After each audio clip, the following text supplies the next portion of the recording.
Zara moved quietly through the busy lab, keeping her head down as she carried the stack of data tablets.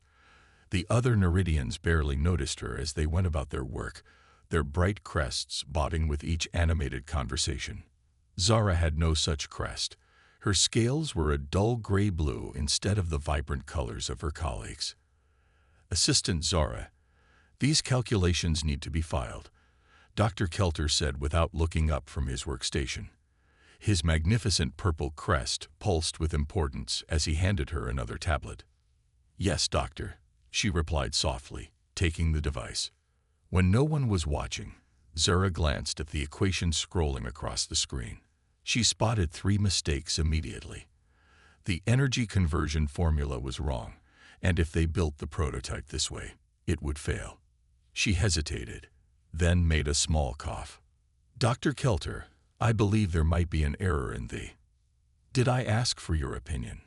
Dr. Kelter cut her off, his large eyes narrowing. "Just file the data." Zara nodded and walked away. This was normal at the Galactic Research Institute. No one cared what the small, dull-scaled assistant thought, even though she could solve complex spatial equations in her head faster than their computers. Later that day, Zara sat alone in the empty lab. Everyone else had gone to the dining hall.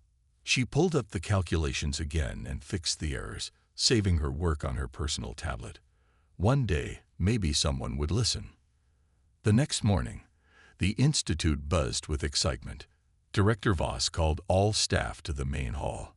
"The Galactic Alliance has chosen our facility for a joint research project," Director Voss announced, his golden crest fully extended in pride. "We will work with delegates from 5 species, including the newest Alliance members, humans." Murmurs spread through the crowd. Humans were still new to space travel. They had only joined the Alliance 3 years ago, but they had already made impressive contributions to medicine and engineering. "Teams will be formed with members from each species," Director Voss continued. "This is a great honor for our institute." Zara felt a spark of hope. Maybe in a mixed species team, someone would actually see her ideas for what they were, not judge them by her appearance. After the meeting, scientists gathered around the assignment board, pushing to see their placements. Zara waited until the crowd thinned before approaching. Her name wasn't on any team list. "Looking for your name, Assistant Zara," Dr. Kelter asked with a smirk. "Lab assistants aren't qualified for research physicians. You'll be helping with equipment setup and cleaning." Zara's heart sank, but she nodded politely. "Yes, doctor." That night, Zara stayed late again. The visitors would arrive tomorrow, and she wanted the lab to be perfect. As she organized the research stations, she allowed herself to look at the project details. The Alliance needed better shield technology for deep space exploration. Zara had been working on shield harmonics theories for years in her free time. She pulled up her personal research and compared it to the project goals. Her approach could work. It could really work. With a quick movement, she sent her application to Director Voss, requesting to join the project team. She knew it was bold, even inappropriate for someone of her position, but she had to try. Morning came with a swift rejection notice. "Request denied. Continue with assigned duties." As Zara prepared the welcome packages for the arriving delegates, she told herself it didn't matter. She was used to being overlooked. But deep inside, a small flame of determination refused to die out. She would find a way to make them see. Somehow, the arrival hall buzzed with excitement as the alien delegates stepped through the shimmering transport gate. Zara stood in the back row with the other assistants, barely able to see over the tall, crested Neridians in front of her. Director Voss greeted each delegation with formal bows and flourishing gestures of his golden crest. The Mavorians came first, their tentacles waving gracefully, then the insect-like Trellics, clicking their mandibles in greeting. The blue-skinned Azurians nodded politely. Finally, the humans walked through. Zara craned her neck to see them better. There were 5 of them, 3 males and 2 females. Unlike the other species, they looked plain with their soft skin and lack of interesting features. but they smiled warmly as they shook hands with Director Voss. "We welcome the Earth delegation," Voss announced. Dr. Samantha Green, our medical advisor. Dr. Frank Carter, engineering specialist. Dr. Olivia Ward, biologist. Dr. Peter Collins, technology expert. And Dr. Jack Miller, theoretical physicist. Zora's eyes fixed on the last human. Jack Miller was shorter than the others, with curly brown hair and glasses perched on his nose. He carried a worn bag over his shoulder and looked around the room with curious eyes. Unlike the others who tried to appear formal, he seemed relaxed and genuine. After the welcome ceremony, Zora hurried to prepare the laboratory for the orientation tour. She was setting up the last display when the group walked in. "This is our main research facility," Dr. Kelter was saying. "Here we will conduct the shield modulation experiments." The delegates moved around the room, examining the equipment. Zora stayed back, nearly invisible against the wall. She noticed Jack Miller had wandered away from the group. He was looking at equations left on a workstation. Zora saw the mistake immediately. Someone had forgotten to clear yesterday's failed calculations. Without thinking, she stepped forward. "Excuse me," she whispered. "Those numbers aren't correct." Jack turned, surprised to see her. "What's wrong with them?" Zora hesitated, then pointed to the screen. "The energy distribution formula. It's missing the quantum variance factor." Jack studied the equation, then nodded slowly. "You're right. And if you add that factor..." He grabbed a stylus and quickly made the change. The results shifted dramatically. "That's impressive. You just solved a problem we've been working on for months at Earth Station." Zora blinked in surprise. "I did." "What's your name?" Jack asked. "Zora. I'm just a lab assistant." Jack frowned. "Just? With skills like that?" Before Zora could respond, Dr. Kelter noticed them. "Miller, I see you've met one of our assistants. Come, let me introduce you to your research partner, Dr. Nev. He's our top shield specialist." The welcome reception that evening was held in the Grand Hall. Zora worked serving drinks to the delegates. She noticed Jack standing alone, watching the room rather than participating in the loud conversations. When she offered him a drink, he smiled. "Hello again, Zora. Not enjoying the party?" "I'm working," she explained. "Would you mind taking a break to explain something to me?" Jack pulled out his tablet. "I've been thinking about your quantum variance factor. Could it be applied to shield harmonics?" For the next 20 minutes, they talked about theories and possibilities. Zora forgot her place as she explained her ideas. Jack listened intently, asking questions that pushed her thinking further. The next morning, chaos erupted in the research wing. Dr. Nev had fallen ill with Rigelian fever and would be quarantined for weeks. "We need a replacement," Director Voss said worriedly. "This project cannot be delayed." Jack Miller walked purposefully into the director's office. "I want Zora as my partner." The assistant, Voss's crest flattened in shock. "Impossible. She's not qualified." "I disagree," Jack said firmly, "and I'm formally requesting her as my research partner." Director Voss stared at Jack in disbelief. "Assistant Zora is not a researcher. We have many qualified scientists who could replace Dr. Nev." "With all respect, I've made my choice," Jack said firmly. "I've seen her work. She understands shield harmonics better than anyone I've met." Ambassador Grell, the Galactic Alliance representative, had been listening quietly. His 6 eyes blinked slowly before he spoke. "The Alliance agreement allows visiting researchers to select their own partners. If Dr. Miller wants this assistant, we should honor his request." Director Voss's crest drooped in defeat. "Very well. But on your own head be the consequences, Dr. Miller." Zora couldn't believe it when she received the news. Her working directly on the project. It had to be a mistake. But the next morning, she found herself assigned to Lab 7 with Jack Miller. "Good morning, research partner," Jack greeted her with a smile. "Ready to revolutionize shield technology." Zora stood stiffly by the door. "I don't understand why you chose me." Because you're brilliant, Jack said simply. Now should we get started? They began with basic shield modulation tests. Jack set up the equipment while explaining his approach. Zara watched carefully, but said little. What do you think? Jack asked after outlining his plan.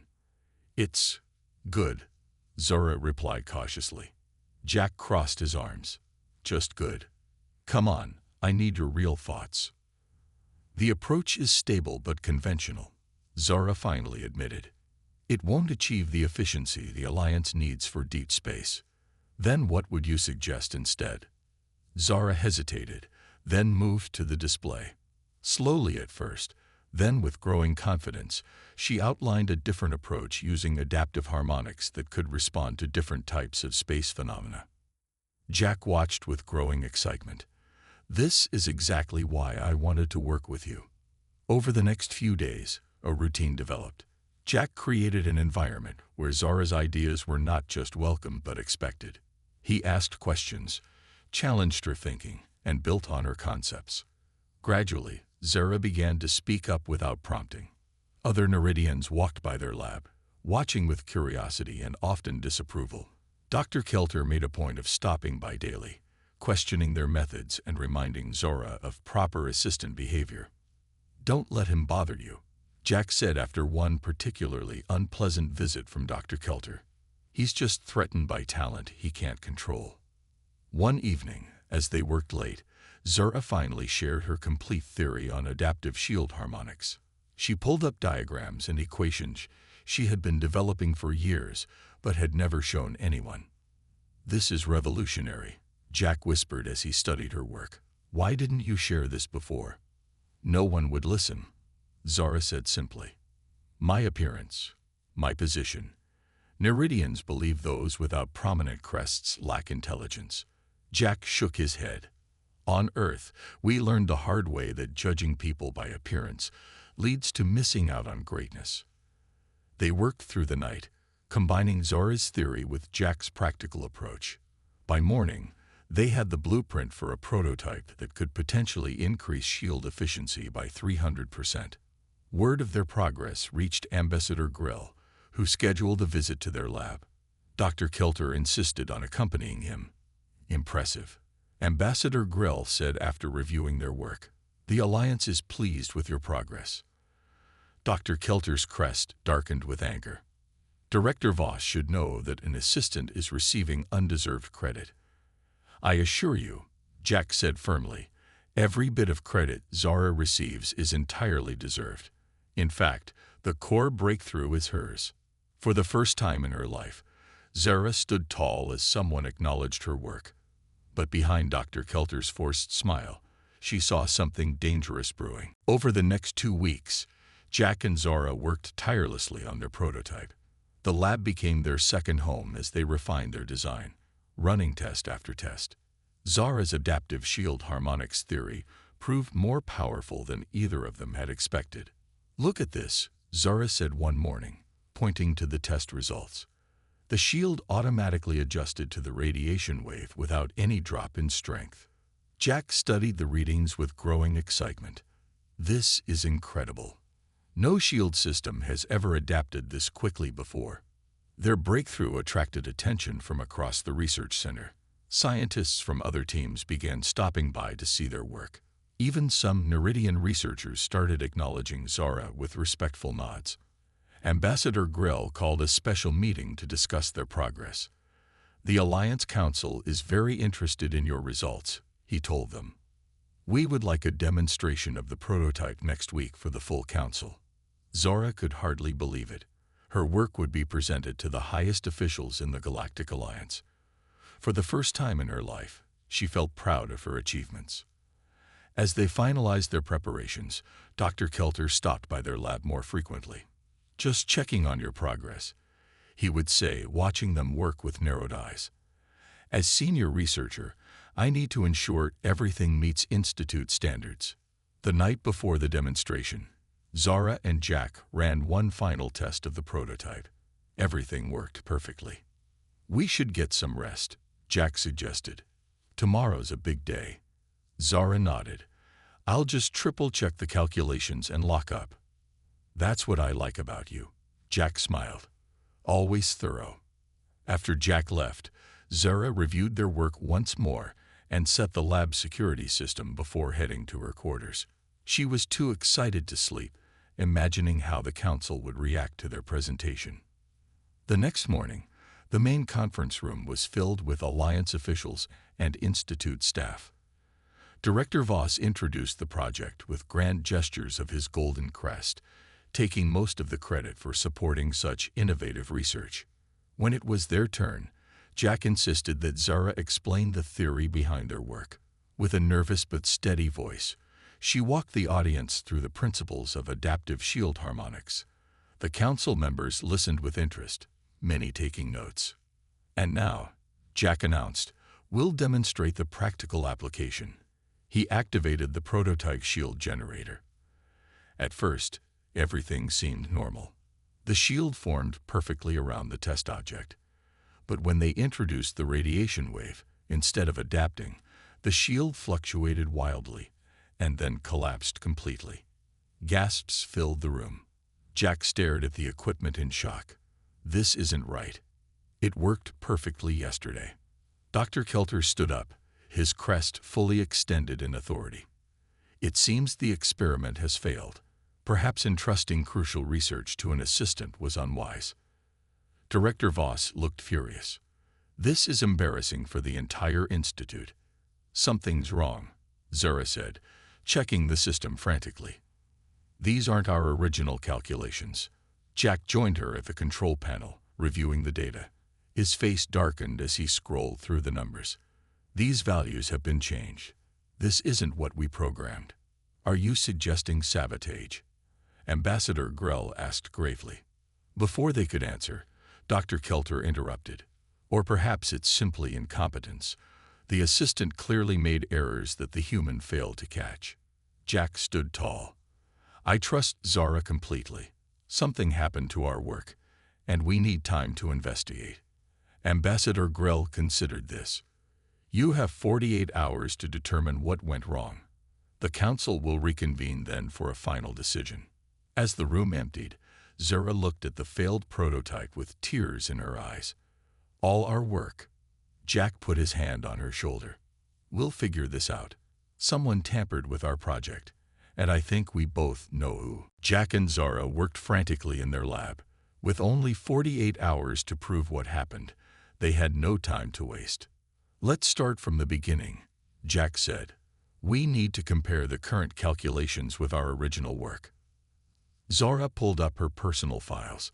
Here are the calculations we finalized yesterday. They placed the two sets of data side by side. The differences were subtle but critical. Key values in the harmonic frequencies had been altered just enough to cause failure, but not enough to be obvious. Someone knew exactly what they were doing, Jack said grimly. These changes would only be made by someone who understands the theory. Dr. Kelter, Zara whispered. He's been watching us for weeks. Jack nodded. But proving it is another matter. We need evidence. They tried accessing the lab's security recordings, but found the files from the previous night were corrupted. Another dead end. This feels hopeless, Zara said, her scales dulling with stress. No one will believe us over Dr. Kelter. He's respected. I'm just an assistant. Jack paced the room. Wait, I have something that might help. He pulled a small device from his bag. Earth technology. We call it a data ghost.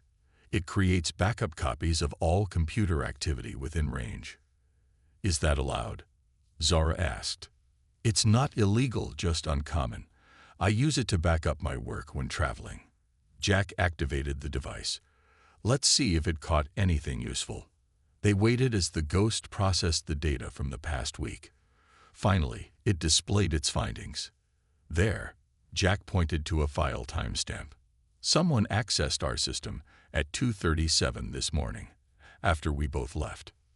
The device showed the lab door being opened with a high-level access code, one that only senior researchers like Dr. Kelter would have. The footage was grainy but showed a tall figure with a distinctive crest working at their station. "We have him," Jack said. "But we need more. Let's fix the calculations and prove our design works."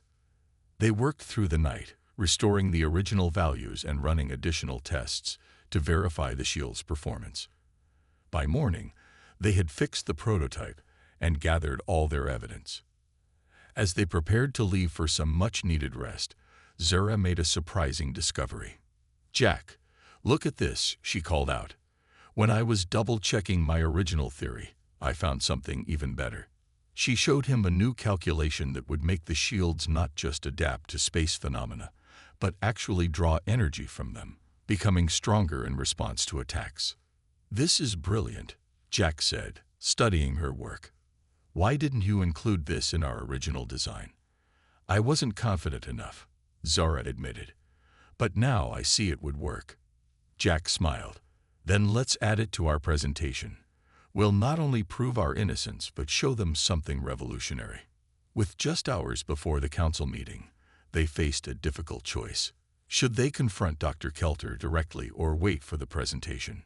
"If we warn him, he might find a way to discredit us," Jack reasoned. "Better to present everything to the council at once." Zara nodded, but looked worried. "What if they don't believe us? Neridian society respects position and appearance. Dr. Kelter has both." "They'll believe the truth," Jack said firmly. "And you need to be the one to tell it." Zora's eyes widened. "Me? But I'm not good at speaking to authorities." "This is your work, your brilliance," Jack insisted. "You deserve to defend it. You can do this, Zora. I believe in you." For the first time, Zara felt a new emotion growing inside her, not just confidence, but courage. She straightened her shoulders. "You're right. It's time I stood up for myself." As they prepared their presentation, neither noticed the shadow watching them from outside the lab.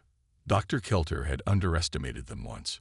He wouldn't make that mistake again. The council chamber filled quickly. Alliance officials sat in the front row, with Ambassador Grell in the center. Director Voss and senior Neridian scientists occupied the seats behind them. In the back, other researchers and staff crowded in, curious about the outcome. Dr. Kelter arrived early, looking confident. He nodded to Director Voss and took his place among the senior scientists. Jack and Zara entered last, carrying their repaired prototype and data files. Zara felt her heart beating fast, but Jack's reassuring smile helped steady her nerves. Ambassador Grell opened the meeting. "We are here to determine what caused yesterday's failure and whether this project should continue." Director Voss spoke next. "While disappointing, failures do happen in science. Perhaps this project was too ambitious for inexperienced team members." His eyes flicked toward Zara. "Or perhaps there were other factors at work," Jack said, standing up. "With your permission, Ambassador, we would like to present our findings." Ambassador Grell nodded. "Proceed." Jack stepped aside. "My colleague, Zara, will explain." A murmur of surprise rippled through the audience. An assistant addressing the council. Unheard of. Zara stepped forward, her legs shaking slightly. She took a deep breath and began. "Our shield prototype failed because someone deliberately changed our calculations." Her voice grew stronger as she continued. "These changes were made at 2:37 this morning, after we had completed successful tests." Dr. Kelter jumped to his feet. "This is absurd. The assistant clearly made mistakes and now seeks to blame others." "We have evidence," Zara replied calmly, activating Jack's data ghost. The device projected images showing the lab door opening and the tall figure working at their station. "This proves nothing," Dr. Kelter scoffed. "That could be anyone." "The lab records show your access code was used," Jack added, "and the changes required detailed knowledge of shield harmonics." The room grew tense as council members exchanged glances. Dr. Kelter's crest darkened to deep purple. Even if there were changes, perhaps they were necessary corrections to flawed work. No one should trust the theories of a crestless assistant who barely passed basic training. This was the moment Zora had feared, public humiliation based on her appearance and rank. She felt her confidence wavering. Then she remembered Jack's words. "You deserve to defend it." Zara stepped forward, facing Dr. Kelter directly. "My appearance doesn't determine my abilities. My theory is sound, and I can prove it." She turned to the council and began explaining the principles of adaptive shield harmonics. Her voice grew clearer and stronger as she detailed the mathematics behind her approach. She used simple terms but didn't hide the complexity of her thinking. Even the Nereidian elders leaned forward, their crests rising in interest as they recognized the brilliance of her work. "And now," Zora concluded, "we will demonstrate our restored prototype with an additional improvement I've developed." Jack activated the shield generator. This time, the shield formed perfectly around the test object. When they introduced the radiation wave, not only did the shield adapt, but it actually grew stronger, glowing with absorbed energy. The audience gasped in amazement. "Impossible," Dr. Kelter whispered. Ambassador Grell stood up. "This is remarkable.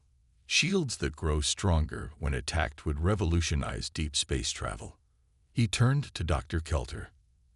"As for the tampering, the evidence is clear. Dr. Kelter, you are removed from this project and will face an inquiry." Director Voss's crest drooped in embarrassment. "Ambassador Grell, the Institute apologizes for this incident." "No need," the ambassador replied.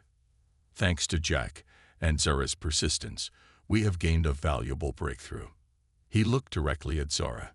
"The Alliance recognizes your contribution, regardless of rank or appearance." For the first time in her life, Zara stood tall as the room filled with applause. Even some Nereidian scientists nodded in respect, their viewpoint beginning to shift. As they left the chamber, Jack squeezed her shoulder. "You were amazing in there." "I couldn't have done it without you believing in me first," Zara replied, her scales shimmering with newfound pride. The council chamber filled quickly. Alliance officials sat in the front row, with Ambassador Grell in the center. Director Voss and senior Nereidian scientists occupied the seats behind them. In the back, other researchers and staff crowded in, curious about the outcome. Dr. Kelter arrived early, looking confident. He nodded to Director Voss and took his place among the senior scientists. Jack and Zara entered last, carrying their repaired prototype and data files. Zara felt her heart beating fast, but Jack's reassuring smile helped steady her nerves. Ambassador Grell opened the meeting. "We are here to determine what caused yesterday's failure and whether this project should continue." Director Voss spoke next. "While disappointing, failures do happen in science. Perhaps this project was too ambitious for inexperienced team members." His eyes flicked toward Zara. "Or perhaps there were other factors at work," Jack said, standing up. "With your permission, Ambassador, we would like to present our findings." Ambassador Grell nodded. "Proceed." Jack stepped aside. "My colleague, Zara, will explain." A murmur of surprise rippled through the audience. An assistant, addressing the council. Unheard of. Zara stepped forward, her legs shaking slightly. She took a deep breath and began. "Our shield prototype failed because someone deliberately changed our calculations." Her voice grew stronger as she continued. "These changes were made at 2:37 this morning, after we had completed successful tests." Dr. Kelter jumped to his feet. "This is absurd. The assistant clearly made mistakes and now seeks to blame others." "We have evidence," Zara replied calmly, activating Jack's data ghost. The device projected images showing the lab door opening and the tall figure working at their station. "This proves nothing," Dr. Kelter scoffed. "That could be anyone." "The lab records show your access code was used," Jack added, "and the changes required detailed knowledge of shield harmonics." The room grew tense as council members exchanged glances. Dr. Kelter's crest darkened to deep purple. Even if there were changes, perhaps they were necessary corrections to flawed work. No one should trust the theories of a crestless assistant who barely passed basic training. This was the moment Zora had feared. Public humiliation based on her appearance and rank. She felt her confidence wavering. Then she remembered Jack's words, "You deserve to defend it." Zara stepped forward, facing Dr. Kelter directly. "My appearance doesn't determine my abilities. My theory is sound, and I can prove it." She turned to the council and began explaining the principles of adaptive shield harmonics. Her voice grew clearer and stronger as she detailed the mathematics behind her approach. She used simple terms but didn't hide the complexity of her thinking. Even the Nereidian elders leaned forward, their crests rising in interest as they recognized the brilliance of her work. "And now," Zora concluded, "we will demonstrate our restored prototype with an additional improvement I've developed." Jack activated the shield generator. This time, the shield formed perfectly around the test object. When they introduced the radiation wave, not only did the shield adapt, but it actually grew stronger, glowing with absorbed energy. The audience gasped in amazement. "Impossible," Dr. Kelter whispered. Ambassador Grill stood up. "This is remarkable. Shields that grow stronger when attacked would revolutionize deep space travel." He turned to Dr. Kelter. "As for the tampering, the evidence is clear. Dr. Kelter, you are removed from this project and will face an inquiry." Director Voss's crest drooped in embarrassment. "Ambassador Grill, the Institute apologizes for this incident." "No need," the ambassador replied. "Thanks to Jack and Zora's persistence, we have gained a valuable breakthrough." He looked directly at Zora. "The Alliance recognizes your contribution, regardless of rank or appearance." For the first time in her life, Zora stood tall as the room filled with applause. Even some Nereidian scientists nodded in respect, their viewpoint beginning to shift. As they left the chamber, Jack squeezed her shoulder. "You were amazing in there." "I couldn't have done it without you believing in me first," Zora replied, her scales shimmering with newfound pride.